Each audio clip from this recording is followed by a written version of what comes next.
suivre et former le candidat à l'obtention de son permis de conduire. Ça, c'est le rôle de l'auto-école. C'est-à-dire suivre et former le candidat pour plus tard le présenter à l'examen du code de la conduite. Et après l'examen, si les examens sont bons, et là maintenant, l'État de Côte d'Ivoire octroie maintenant ce permis de conduire. Et dès que le candidat fait son inscription à l'auto-école, on le présente au centre de gestion intégré pour faire ce qu'on appelle les formalités, militaires et tout. Et pendant ce temps, après la visite, 2 semaines après, on le présente à l'examen du code de la route. En l'instant, on le forme ici. Voilà. Et après la formation, 2 semaines après, on le présente maintenant à l'examen de conduite. Pendant ce temps, on a commencé la formation pratique. Le code de la route, déjà, retenez simplement que c'est l'ensemble de la réglementation. En d'autres termes, on va dire que le code de la route, c'est l'ensemble des règles qui permettront à un conducteur de bien se conduire sur la route. Déjà ici, vous êtes dans la salle de formation et retenez déjà qu'on a autour de nous plusieurs panneaux.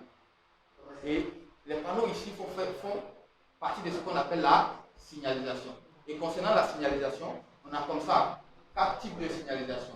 On a la signalisation verticale. Quand on parle de signalisation verticale, c'est l'ensemble des panneaux, c'est les panneaux implantés le long des routes. Et on a la signalisation horizontale. Horizontale, on parle des marques et marquages au sol. Vous pouvez voir juste à côté.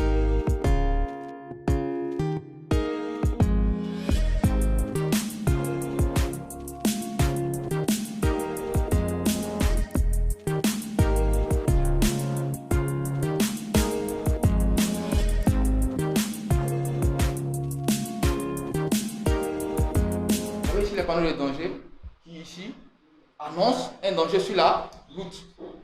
C'est ce qu'on appelle les panneaux de danger. C'est bon? Et là, vous avez les panneaux de signalisation d'intersection. En fait, ces panneaux-là, on les retrouve seulement à des carrefours. Ici, le véhicule rouge qui part en première position, tout simplement parce qu'à sa droite, il n'y a personne. C'est supposé qu'il va tout droit le véhicule rouge. Et après le véhicule rouge, le véhicule bleu qui n'a plus personne à sa droite. Et après, le véhicule droit. Il passe en dernière position. Là, nous sommes dans un cas de priorité à droite. Ici. Voilà. Et c'est le panneau qui nous signifie que nous sommes dans un cas de priorité à droite. C'est-à-dire à une intersection, pour savoir dans quelle règle nous sommes, on tient compte évidemment du panneau qui se trouve à l'intersection. Ici, on donne toutes les formations possibles. Vous comprenez un peu? Et concernant les accidents, là, il y a toujours 3 facteurs. Il y a le facteur humain, il y a le facteur environnemental, c'est-à-dire la route, et puis il y a ce qu'on appelle le véhicule. Mais à 90%, c'est l'homme même qui est le facteur principal. Vous comprenez un peu? Donc je peux former mon usager ici, lui donner tout ce que j'ai à lui donner ici. Mais ce dernier-là, quand il ira sur la route, là, vous comprenez un peu, il peut se comporter d'une autre manière. Voilà. Il y a ce qu'on appelle l'éducation. Avec le téléphone au volant, on se dit quoi? Oh, il n'y a pas de souci, déjà que j'arrive à conduire et j'arrive à manipuler mon téléphone, il n'y a pas de problème. Mais étant au téléphone, on peut nous annoncer de mauvaises nouvelles. Je suis au téléphone, on me dit, ah voilà une très mauvaise nouvelle. Imaginez le choc que ça peut faire. Donc rapidement, on peut se retrouver hors de la route. Très généralement, quand il y a un accident, on se dit, certaines personnes se disent, oh non, il y a pas un génie ici, il y a tant, il y a quelque chose. Non. Quand il y a toujours des accidents, la première question à se poser, dans quel état d'esprit était le conducteur? C'est très important. Donc le téléphone au volant, non. L'alcool, non. Et l'excès de vitesse aussi. L'excès de vitesse, on se dit toujours qu'on est toujours pressé. Toujours pressé. Alors que peut-être il y a quelques années de cela, on ne savait pas conduire. C'est pas parce que je suis pressé que je dois aller vite.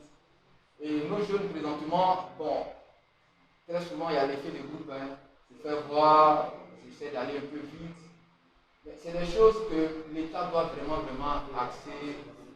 J'ai parlé tout de suite de sensibilisation. Voilà, on doit beaucoup sensibiliser nos jeunes, parce que n'ayant pas le permis, et aller conduire une voiture, c'est déjà ce qu'on appelle une infraction. Voilà. Donc, si jamais il y a un conflit quelque part, pas de conflit, je parle d'accident, s'il y a un conflit quelque part, là c'est en ce moment-là que vous verrez l'importance de ce permis de conduire. Donc à ces personnes-là qui déjà savent déplacer un véhicule, je leur demande simplement de venir, de se rendre dans une auto-école pour avoir certaines formations et pour enlever, je veux dire, les déchets, quelques déchets dans leur conduite, pour que ces personnes-là arrivent à conduire.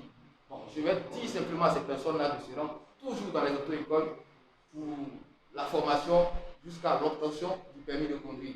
Je vous dis merci. Je dis à nos parents, à nos frères, à nos soeurs, à nos mamans, à nos papas, de faire très très attention sur nos routes, de conduire prudemment. Voilà, la route tue. Donc il y a lieu de faire très attention. Alors, ainsi pour faire votre émission Automédia Afrique, j'espère que vous avez fait connaissance de tous ces codes de la route. Je vous dis à bientôt pour une nouvelle émission.